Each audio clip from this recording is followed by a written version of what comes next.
Hi everyone, good morning. எல்லோரும் எப்படி இருக்கீங்க? நல்லா இருக்கீங்களா? நல்லா தூங்குனீங்களா? ஏசப்பாவுக்கு ஒரு தேங்க்யூ சொல்லிடலாமா?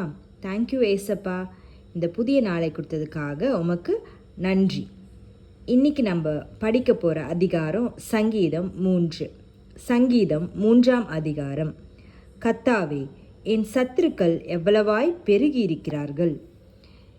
எனக்கு விரோதமாய் எழும்புகிறவர்கள் அநேகர். தேவனிடத்தில் அவனுக்கு ரட்சிப்பு இல்லை என்று என் ஆத்துமாவை குறித்து சொல்லுகிறவர்கள் அநேகராய் இருக்கிறார்கள். ஆனாலும் கர்த்தாவே, நீர் என் கேடகமும் என் மகிமையும் என் தலையை உயர்த்துகிறவருமாய் இருக்கிறீர்.